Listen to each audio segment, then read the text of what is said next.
اگر شناختی که من از زندگی دارم شما هم می داشتید، قطعا زندگی راحت‌تر می داشتید. این فرموده رسول اکرم صلی الله علیه وسلم بیانگر این است که راحتی و سختی زندگی وابسته به نوع اندیشه و فکر شما از زندگی دارد.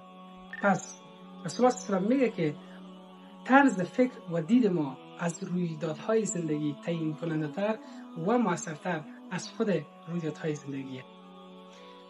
ممکن است که رویدادهای تلخ در زندگی ما باشد، ولی با این فکر اندیشه خود ما میتونیم او را شیرین‌تر بسازیم.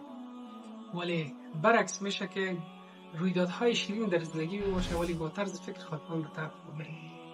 پس از این اصل ما و شما میفهمیم که طرز زندگی نظر به فکر ما و شما داره.